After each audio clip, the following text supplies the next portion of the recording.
to Wine Down Wednesday. It's your girl Kai. Hi, I'm TNT. And we are two dope black women tasting, discussing, and spilling tea over wine. Over wine.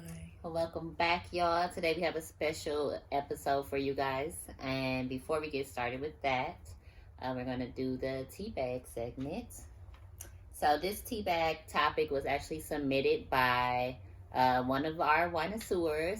Call me a cab. Oh, hey, Call Me a Cab. I love you. We love you over here at Wine Down Wednesday. And your husband, too. Hey, husband. Hey, husband. So her question to us was, what are your thoughts on wine shaming? Oh. I remember that question. So some of, I didn't really know what wine shaming was, but I did just Google it. So I guess it's just people who either down talk or talk negative about individuals who choose to drink wine, specifically mothers, or who don't know a lot about the wine that they choose to drink or about the wine industry. Right. And I think you could also include wine shaming as you could add in another category of wine snobs, which is going to be beautiful for the episode that we have for you guys today. So wine snobs are people who will not drink certain wines. They won't drink wine if it's not a certain price.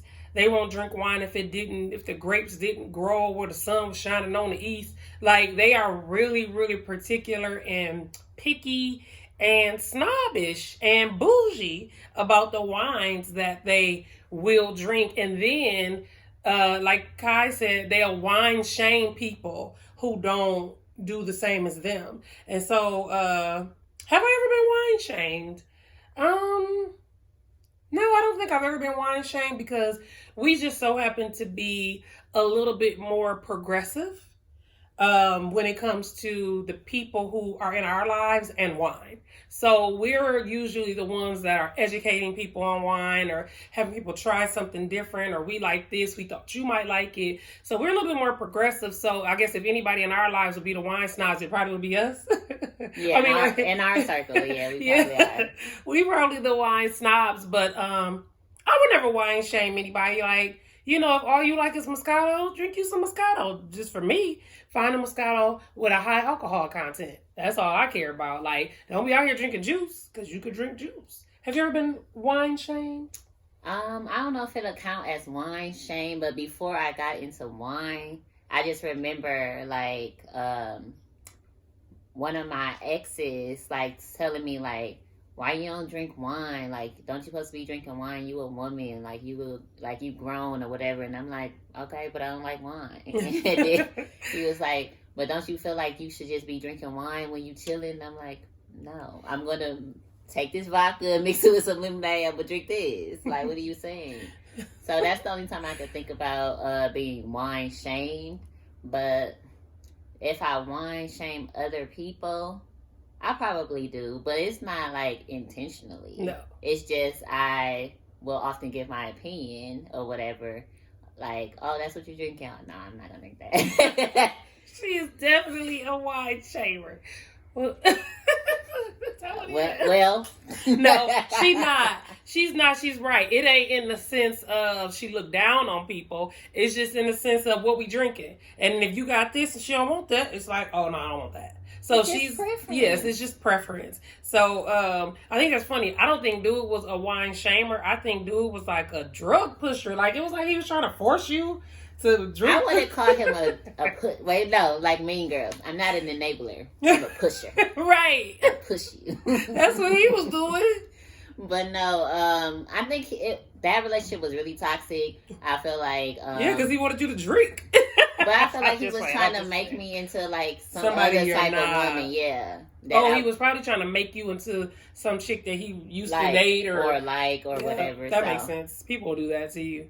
But so don't be out there being wine snobs, and don't be out there wine shaming people, because let's just drink. Let's just eat, drink, and be merry. Signed, TNT. So do we want to talk about who won the 500 subscriber giveaway? That is the next topic. Oh, yay. So, drum roll. Our Road to 500 giveaway has closed. And we have a winner. So, shout out to that winner. Yes. Thank you for always watching all of our videos. Thank you for always entering into the giveaways that we be having. Thank you for being one of our biggest supporters. We love you. Yes. And you won. So congratulations. Thank you. All of you. Because I almost won. We would have been sharing that back. Yes, we would have. I almost won. I almost entered. And if you're still with us, then make sure you drop the money bag as the emoji in the comments. Yes. That's going to be our emoji for today's episode. And this is why. So today we're doing, for April this month, we're going to actually be doing budget-friendly wine. So today we're going to do 4 wines. So it's a mini wine haul. Yes. And we're going to be reviewing Winking Owl and Charles Shaw. Yeah, so let's show you guys what those look like. So this is the Sauvignon Blanc from Charles Shaw. I always want to say Charles Schwab. And the Winking Owl, this is actually the Sangria.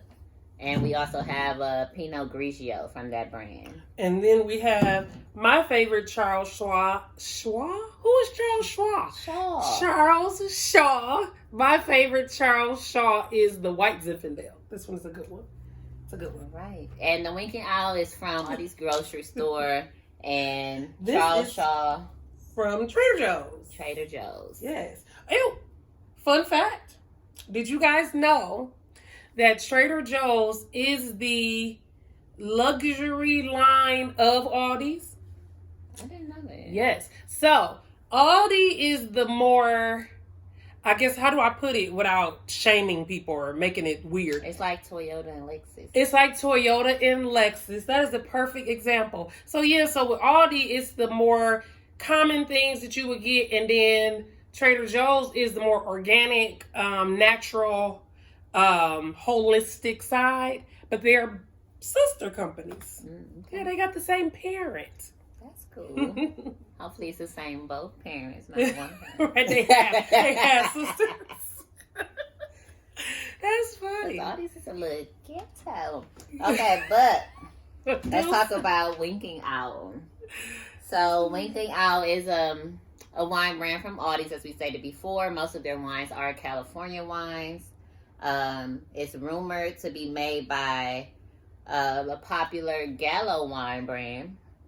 And it has 10 varieties of wine. So we have Pinot Grigio and Sangria. They also have Chardonnay and we saw a Shiraz. Shiraz and Merlot. Yeah, they had a Sauvignon Blanc and a Cabernet. Cabernet Sauvignon. They had that one too. Yeah. And then they also have all of their info on the back of the bottle. So it tells you what type of taste, like if it's going to be sweet, if it's going to be dry, the body type, along with what notes you should get from the wine, along to what food will pair best with it, and then how what temperature the wine should be. So if it should be chilled, if it should be room temperature, and those type of things. All of those details are on the back of the bottle. So I felt that was really helpful. Come on, Winking Owl. And the price point is between $3 to $4 per bottle. So they doing our job for us. Yes. Oh yeah, all of these wines are under $4. Yes. Some are under $3.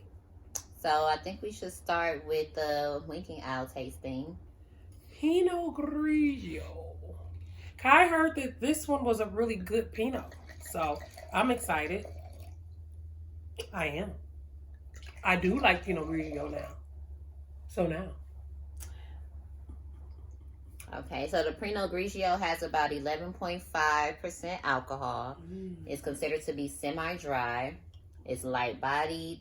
And it was actually awarded 86 points out of 100 points by the wine experts. And as you guys may know from some previous videos, Pinot Grigio usually has about 120 calories and about 4 grams of carbs per 5 fluid ounces. Smells really good. Yeah, those notes are very Fruity. prevalent. Yeah. Very fruity. This might be a really good one. Let's taste it. What did it say for notes on the bag? Citrus, pear, and a hint of honeysuckle. Oh my God, this is good. You like it? I love it. Taste it. I don't know what honeysuckle's supposed to taste like. But I tasted it. But I tasted it here. I definitely tasted honeysuckle. It does have the acidity of the citrus. It's bold. I like it. It's smooth and bold and sweet. It's sweet, yeah. For a Pinot Grigio. So whoever recommended this one to you, kudos to them. I hope you're watching because this was actually Cam's mom. Hi, Vanessa. Oh, hi, Miss Vanessa. This one is good. I like this one. I'm gonna be buying some more. I definitely will drink this at a dinner party, and I definitely will repurchase it. But here's what I won't do. I won't drink the whole bottle, because let me tell you what happened to me last night. I drank the whole bottle of a Winking Owl Chardonnay. I wouldn't recommend it. What happened to you? I got so sick. When I tell y'all, when I woke up this morning, my stomach said, oh no, oh no, oh no. I was like, oh no. So, if y'all see me just slightly sipping and my glass not as full as it usually is, we trying to repair the damage of the inside of my stomach. I wasn't on that train, sorry. She wasn't. So I'm excited about the sangria. I like sangria. This sangria wine is at 10% alcohol. It's described as sweet and medium bodied. Mm-hmm. And then you should receive notes of delightful red fruit notes with a hint of citrus. So I was not able to find the nutritional facts for this wine, just because, or even general sangria nutritional facts, because everyone can make their sangria differently by determines on what you put in there.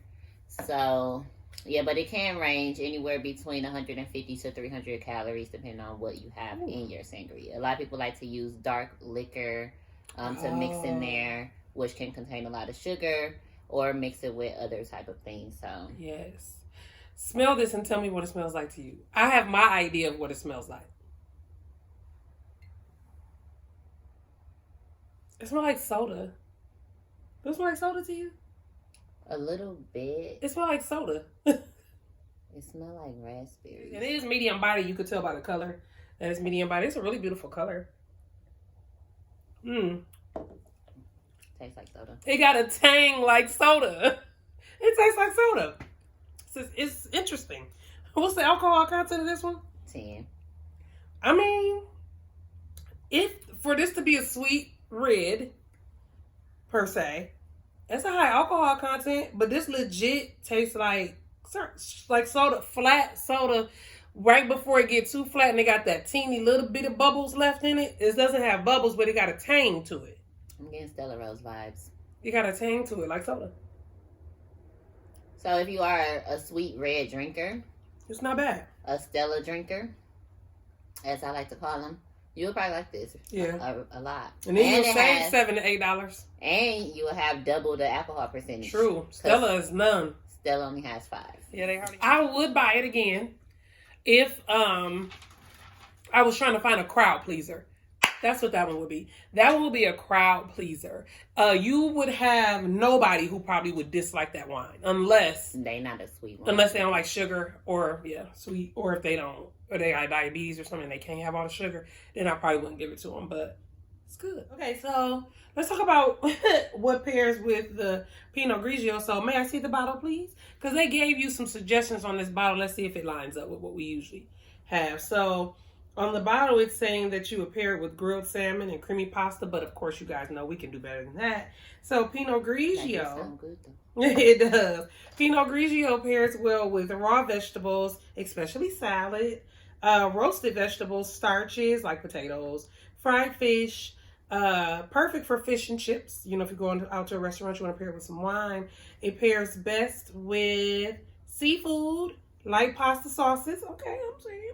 Especially the ones that include seafood, octopus, and mozzarella cheese. So that's going to be your Pinot Grigio pairings. And then for the sangria, I agree with that because sangria is going to pair well with seafood, grilled vegetables, Spanish cuisines, So you get like, they said in particular, like chorizo, stuffed jalapeno peppers, spicy yellow curry, and guacamole. So I would definitely love to have some guacamole with that sangria.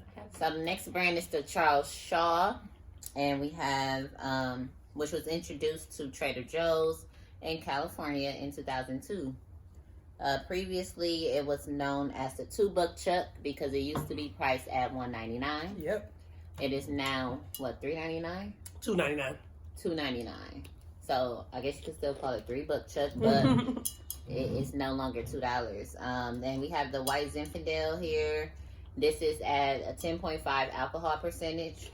It's considered to be off-dry to sweet pink colored white wine. And it was actually, fun fact, was that white Zinfandel was actually invented by Sutter Home Family Vineyards in 1948. That is impressive. Thank you. This is one of my favorite white Zinfandels. So I already know what I'm getting myself into, but you guys should try it. So this kind of look like the rosé wine we were trying last review. That's true. I don't pick up anything in the smell. White Zinfandel is just white Zinfandel. You know? It smells sweet. Just smell like sweet alcohol. It is. Oh, that's very sweet. It's like peaches. It tastes fruity. It's a good white Zinfandel. You'll get a range of flavors with white Zinfandel. You're going to get the really, really dry ones. You'll get the really, really acidic ones. You'll get... This one, to me, is the fruitiest white Zinfandel I've ever had. So that's why I like this one. This one is usually, when I'm looking for a white Zinfandel, I'm going to get the formerly known as $2 Chuck white Zinfandel. But it's a good one. Do we know the sugar content? I don't know the sugar content in this one particular. But normally a white Zinfandel is considered to have a lot of sugar because it's not as dry. Right.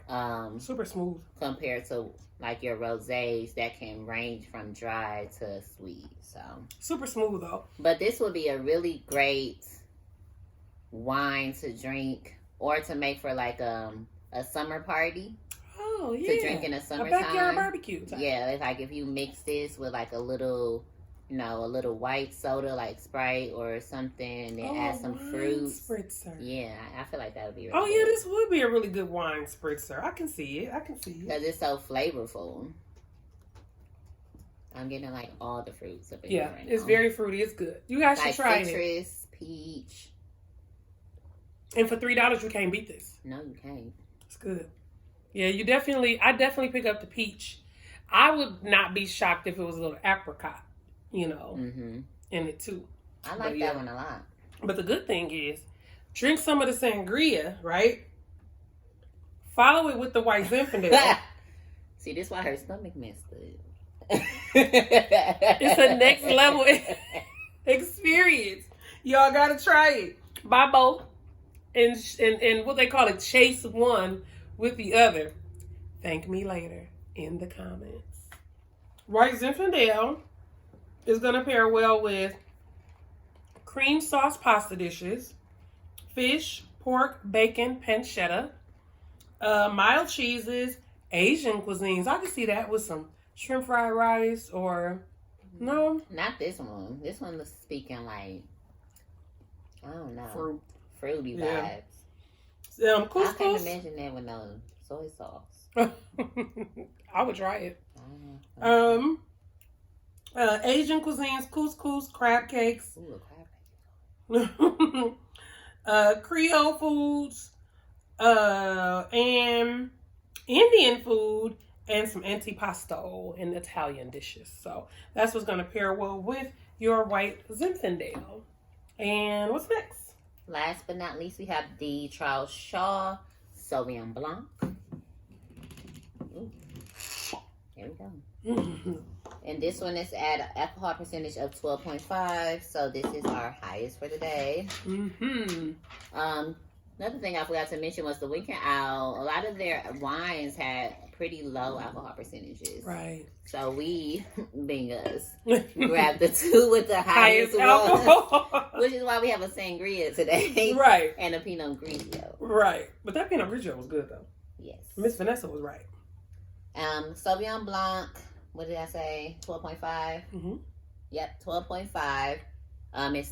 Of course, you're going to get all the citrus that you need. It's light bodied. And then Sauvignon Blanc is around 120 calories per 5 fluid ounces and about 3 grams of carbs per serving ounce. You could just smell the citrus in Sauvignon Blanc. Water with lemon. Typical Sauvignon Blanc. Yeah. Mm-hmm. Where it leaves behind a very, and this one is not, the one thing I will say about this one that's different than other Sauvignon Blancs I've had is the taste that it leaves behind is kind of like the peel of the citrus. It doesn't, because you know how. I thought you said the peel, like a birth control peel. I'm like, wait a minute. How taste that leaf behind? Wait, you know how. Taste the death.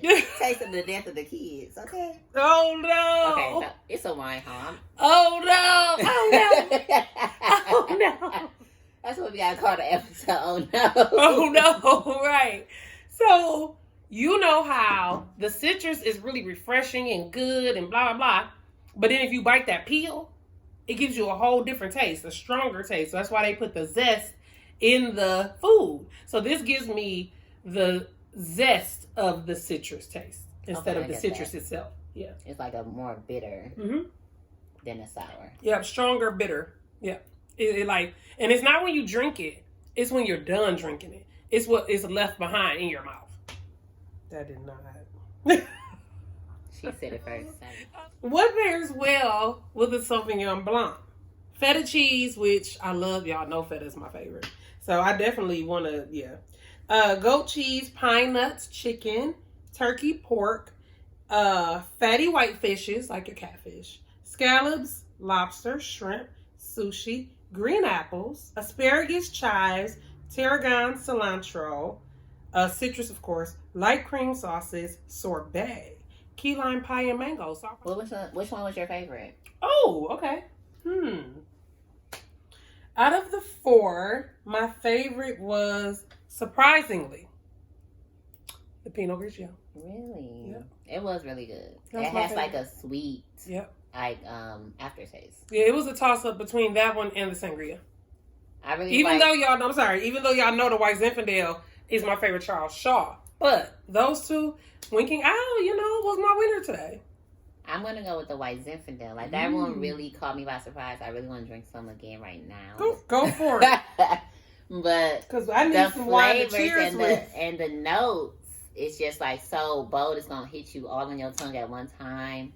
And it's just going to be like a party in your mouth. Party in your mouth. Throw baby. Throw baby. Oh, no. Okay, everybody. So today, our wine facts, and you feel free to keep enjoying. Oh, I will. Our wine facts that we're going to bring you today are about wine glasses. Different wine glasses and the importance of each wine glass and why you would use it. So, there is scientific evidence that supports the importance of the type of wine glass and the shape of wine glass that you use and for which wine. So in 2015, a Japanese medical group used a specialty camera to record the images of the ethanol vapors in different glasses. So in their study, the research group showed that different glasses, the shape of the different glasses affected the density and the vapors of your wine. And so the vapors matter because it's what's carrying the aroma compounds. And of course, the aroma compounds is what gives you the flavor that you're looking for, right? So of the many different wine glasses available, you'll find that certain shapes are better for different wines than others. So it's more about the shape of the wine glass and the opening of the wine glass and the bowl, because that's important with how it deposits the wine into your mouth. So let's talk about white wine glasses. So white wine glasses are typically going to have a smaller wine glass bowl shape. And so this is this. So it's going to look like these are the type of glasses that you want to use when you have white wine, because it's going to shorten the aroma so you get that through quicker to you. And then the shape of it is going to deposit the flavor into your mouth in a particular way. So those are the white wine glasses you want to use. So with red wine glasses, the choice of a red wine glass has a lot more to do with mitigating the bitterness and the spiciness of the red wine. So it's going to make the flavor smoother and less bitter, and it's going to make the tannins not as prevalent, right? So then you're looking for one that looks something like this. It's going to be bigger. So you're going to have, so if you're going to a place to look for wine glasses, the ounces matter. So the ounces of, because you'll see like maybe two of these, right? And one of them will be smaller than the other one. The higher ounce glasses are typically going to be red wine glasses. And it's because you want to put a little bit of red wine in it, and you want to give it the space to breathe again, to air out and decant. So that's the reason why the red wine glasses are usually much bigger in bowl size than other wine glasses. Like your Scandal wine glass that I always talk about. Yep, like your Scandal Olivia Pope wine glass. Mm-hmm. So after a few years of tasting wines from different glasses, this company that I got my information from, well, some of my research came from Wine Folly. Shout out to Wine Folly.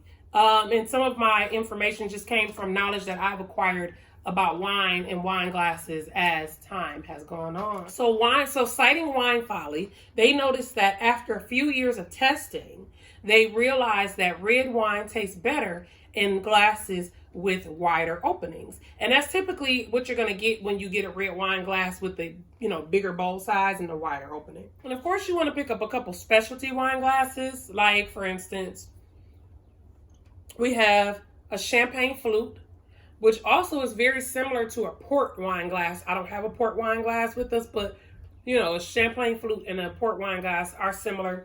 So in the port wine glass and the champagne flute, the smaller glass and the smaller opening is going to be really good for higher alcohol percentage wines or champagne. So then that's a champagne flute. We have our white wine glass here. We also have, just to throw in a couple of, different ones. It's not wine. I probably wouldn't drink wine out of it, but a margarita glass, right? Then we have our stemless wine glasses. Not the stimulus. We have our stimulus. We have our stemless. Stemless. No stem. Stemless. Stemless. We ain't get that with our stimulus. We have our stemless wine glass here, which I typically will only drink out of a stemless wine glass when that's all is available to me. Because, of course, remember we talked about holding the bowl, how it adjusts the temperatures of the wine. Then we have martini. I love martinis. We have a martini glass here. And then we have our red wine glass. So this is just a couple of glasses that you have to offer, and ones that you would choose when you're drinking wine. Also is a universal glass, right? And universal glasses tend to look more like your white wine glasses. That's typically what a universal glass is. And it's for the people who want to save space in their kitchen cabinets, or they just don't want to have a whole bunch of different varieties of glasses. Or they don't care. Or they don't or they don't care. And so with the universal glass, it's supposed to be made in a sense where it really wouldn't too much alter the taste of your wine, but it's not going to give you that specific aroma, vapor, taste that you're looking for with the specific wine. But, it's not going to be too much different, but different enough to where it doesn't really adjust it too much. So yeah, that's our take on different wine glasses and why you should not be drinking your wine out of a plastic solo cup. That is not Sophistiratchet style. Right? Sophistiratchets don't do that. And also, Black Girl Magic, you do not drink wine out of a can. They were on the Breakfast Club this week. Did you listen Where to they know? How did it go? It went really well. Like, I was listening to it while I was dropping my daughter off. Mm-hmm. And I was like, most of this information I already know. Wineoisseurs. Most of the information that these people are going to share with you guys, y'all already know. Because y'all Sophistiratchet like us. Y'all come here to get this great information. And we thank y'all for it. But make sure that we know that you need to subscribe, like, and comment this video. And thanks for joining us today. See you guys next Wednesday. Right. And share the video. Yeah, share it too. All right. Thank you.